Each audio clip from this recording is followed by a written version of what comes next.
नमस्कार विद्यार्थी मित्रांनो, स्वागत आहे आपल्या सर्वांचे आपलं यूट्यूब चॅनल मास्टर वैभव हिरेमध्ये. तर विद्यार्थी मित्रांनो, आजच्या व्हिडिओमध्ये आपण बघणार आहोत घटक चाचणी क्रमांक 2 इयत्ता 9वी विषय मराठीची कृतीपत्रिका, जिला विद्यार्थी मित्रांनो तुम्ही युनिट टेस्ट 2 म्हणत असता, तसेच द्वितीय घटक चाचणी देखील म्हणत असता.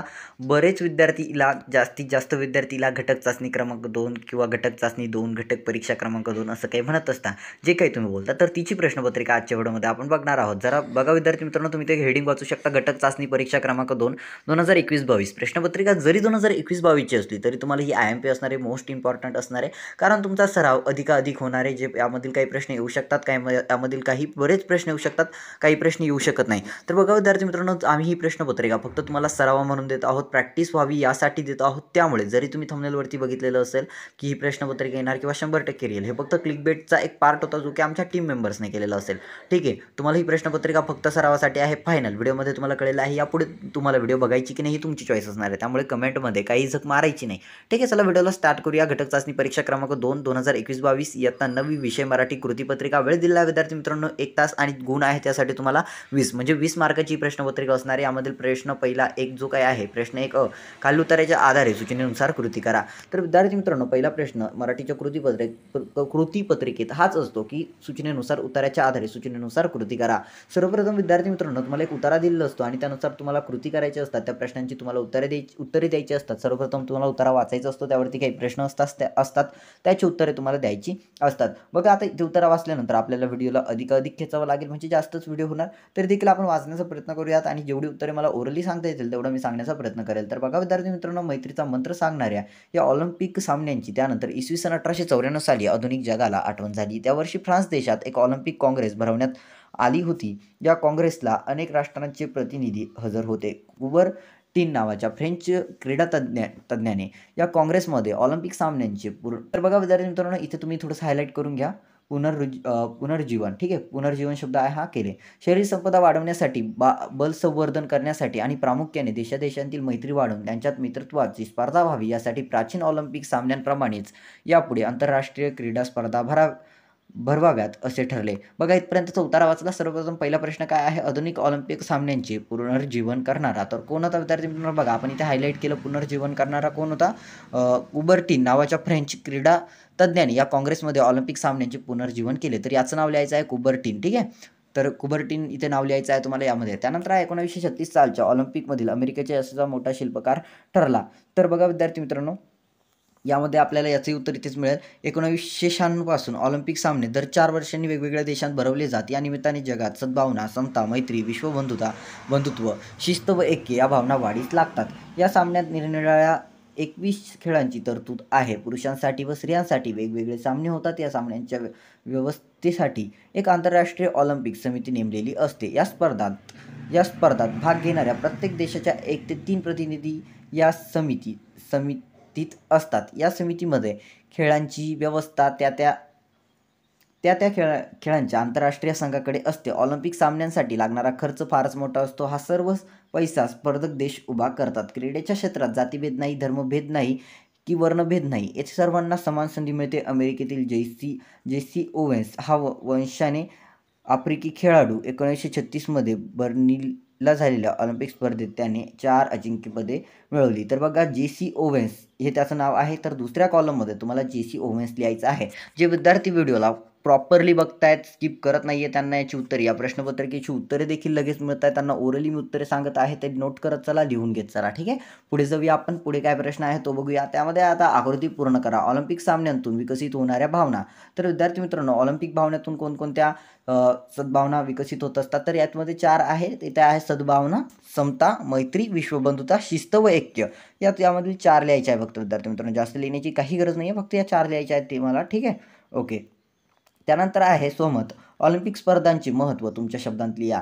तर विद्यार्थी मित्रांनो, तुम्हाला स्वमत मांडता यायला हवं. कोणत्याही गोष्टीवरती जर तुम्हाला सांगितलं तर तुम्हाला ते विधान स्पष्ट करता यायला हवं, किंवा तुम्हाला त्या गोष्टीवरती 2 ते 4 मिनिटं न काही बघता किंवा तुमच्या विचार कौशल्याने तुम्हाला त्या गोष्टीवरती बोलता यायला हवं. तो मुद्दा काही असू शकतो. आता ऑलिम्पिक स्पर्धांचे महत्त्व तुम्हाला तुमच्या शब्दांत सांगायचे आहे. जस्ट मी तुम्हाला 2 ते 3 ओळींमध्ये सांगतो की ऑलिम्पिक स्पर्धा ज्या काय आहे या आपल्याला ऐक्य म्हणजे बल ज्या काय आता म्हणजे तुम्हाला बघा उतारा दिलेला असेल, त्या उताराच्या जे रिलेटेडच स्वमत लेखन असतं.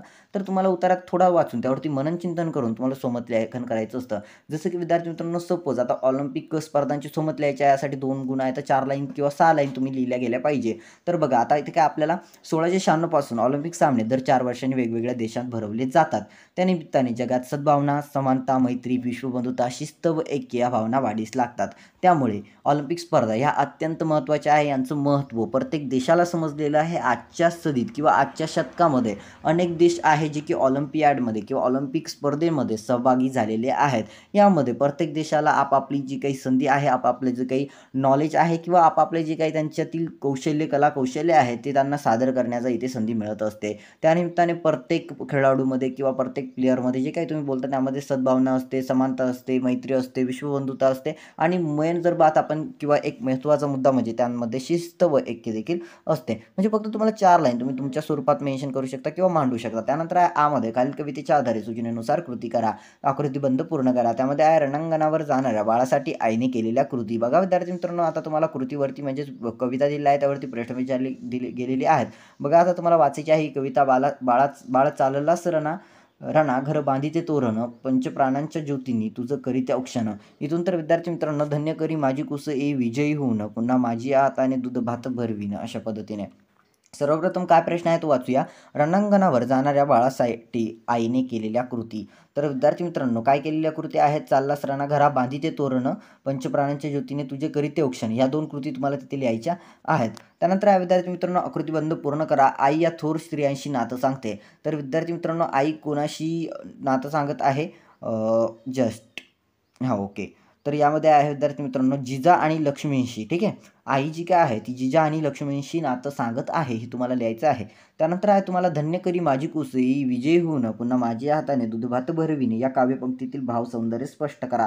आता काव्यपंक्तीतील भावसौंदर्य स्पष्ट तुम्हाला करता यायला हवा. 2 लाईन आहेत, 2 मार्क आहेत, 2 गुण आहेत. तर तुम्हाला कमीत कमी 4 गुण, यावरती 4 लाईन्स तुम्हाला लिहिता आल्या पाहिजे. धन्य करी माझी कुस.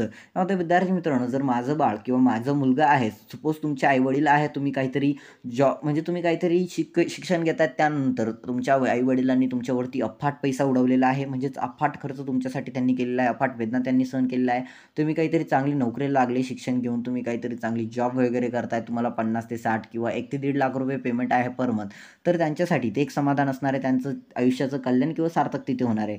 तशाच पद्धतीने जर त्या आईचा मुलगा सीमेवरती किंवा बॉर्डरवरती तो जर युद्ध करताना जिंकत आहे, म्हणजेच तो इतर आपलं कर्तव्य नीट बजावत आहे आणि तो जिंकून येत आहे, ठीक आहे, तर त्या आईची कूस ही धन्य होईल. आणि ते आई असंच म्हणते की विजयी होऊन आल्यानंतर मी तुला माझ्या हाताने दूध भात भरवीन. हा काव्यपंक्तीतील भावसौंदर्य तुम्हाला तुमच्या शब्दांत मांडून स्पष्ट करायचा आहे. त्यानंतर आहे कवितेतील वीरमातेच्या भावना तुमच्या शब्दांत लिहा. आता जी काही कवितेतील वीरमाता आहे तिच्या भावना तुम्हाला तुमच्या शब्दांत लिहायच्या आहे.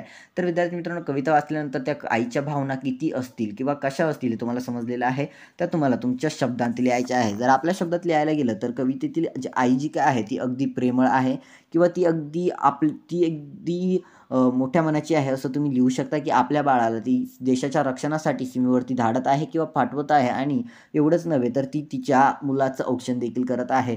तिला माहिती आहे की आपला मुलगा जिंकून येईल, तिच्यामध्ये तो काही आत्मविश्वास आहे. या थोडक्यात तुम्ही जे काही मांडू शकता ते तुम्हाला लिहायचं आहे.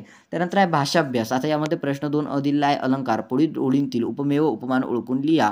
बघा विद्यार्थी मित्रांनो, ओळींतील उपमेय उपमान ओळखून लिहायचं. आई म्हणजे साक्षात परमेश्वर, यामधील उपमेय व उपमान तुम्हाला ओळखून लिहायचं आहे. त्यानंतर आहे रसविचार. नाही एकही हुंद का मुखावाटे काढणारं, तुझ्या शस्त्रांना अस्त्रांना भक्ती देईल भवानी. ठीक आहे. त्यानंतर आहे विरुद्धार्थी शब्द लिहा. सावली, सावलीचा विरुद्धार्थी शब्द आहे ऊन. विजय, विजयचा विरुद्धार्थी शब्द काय आहे? पराभव.